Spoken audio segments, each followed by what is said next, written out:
Assalamualaikum warahmatullahi wabarakatuh. Waalaikumsalam warahmatullahi wabarakatuh. Gimana kabarnya ibu semua? Alhamdulillah.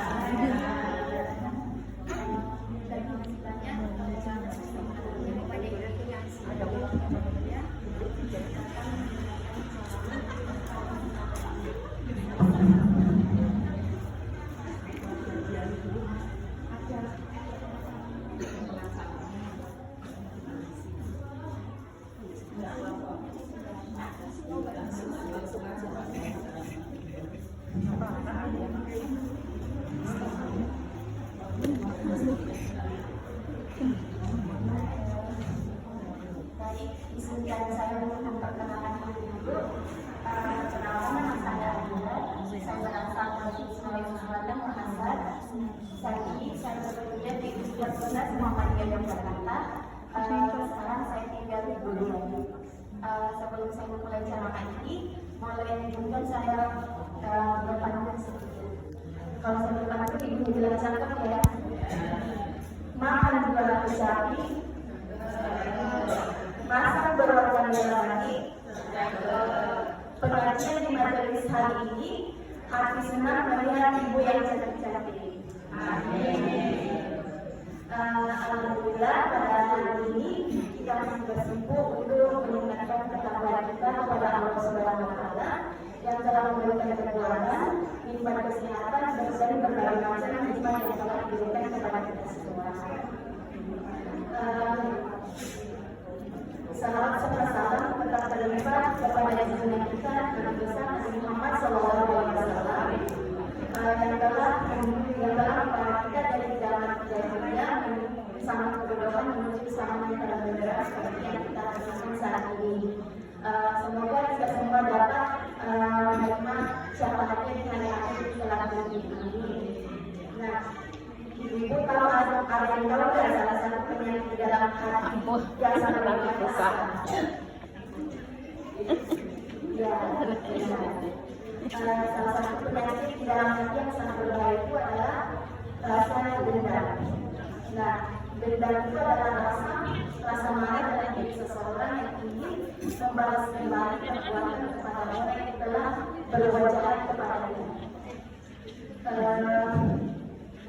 Itu adalah suatu hal yang sangat manusiawi.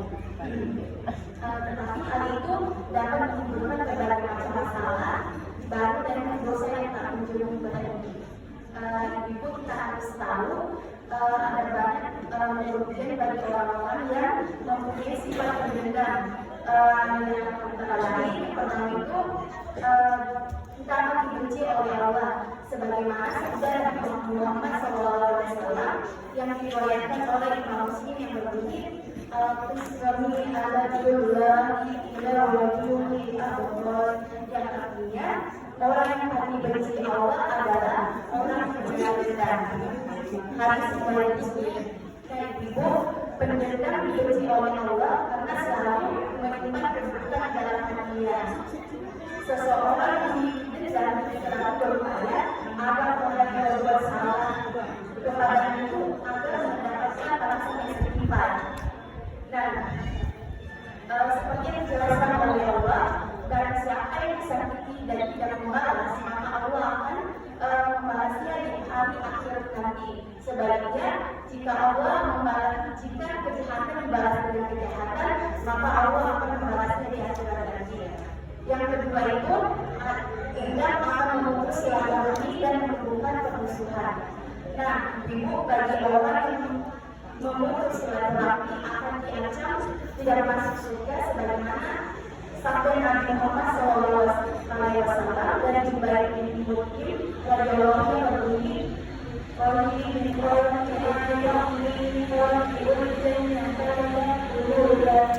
artinya yang akan masuk surga orang yang memutus silaturahmi.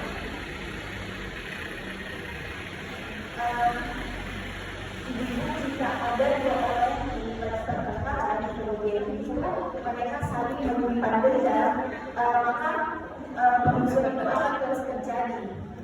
Akibatnya keduanya akan sama-sama berdosa akibat dendam yang terus mereka lakukan. Karena mereka selalu menyiapkan kedudukan bagi orang lain. Oleh karena itu, Allah memberikan jalan yang terbaik untuk menyelesaikan permusuhan melalui firman-Nya dalam Quran surat Al-Baqarah ayat 34 yang berbunyi, "Wala tasawwuru hasanatu ya bayyana ya ahsanuna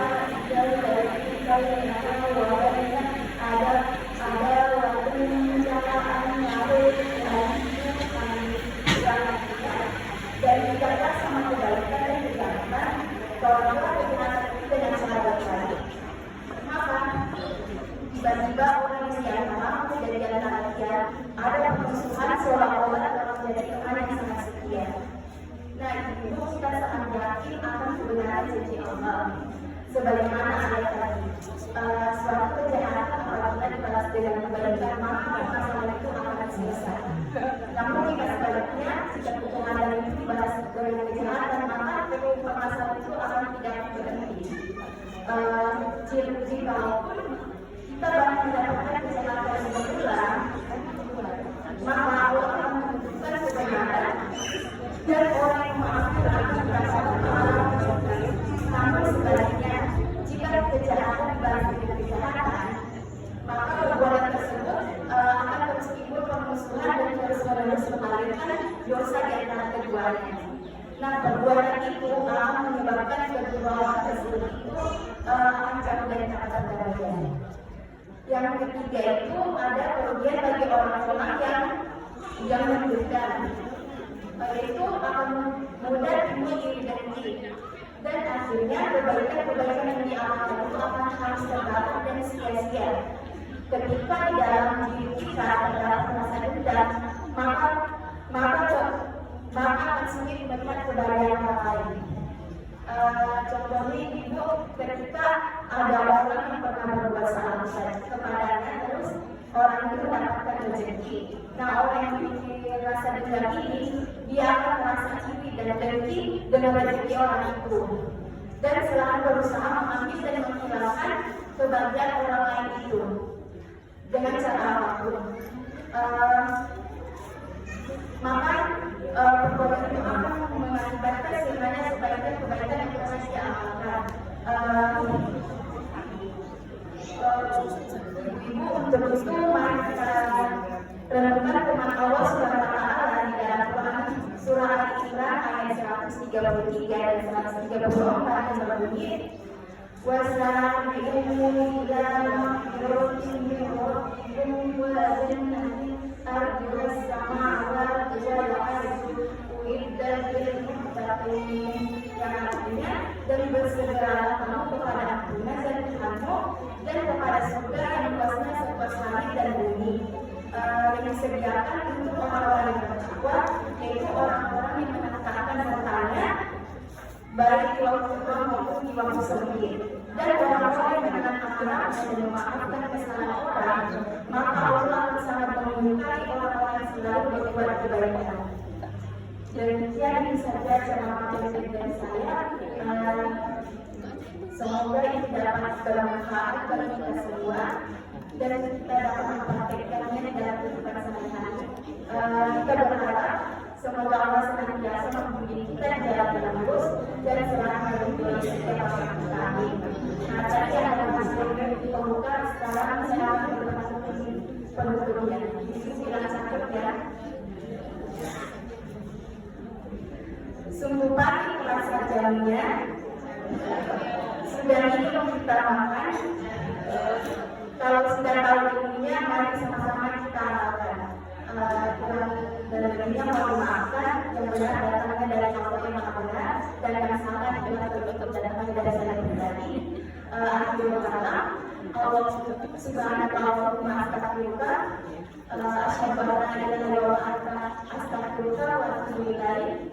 Wassalamualaikum warahmatullahi wabarakatuh. Waalaikumsalam warahmatullahi wabarakatuh.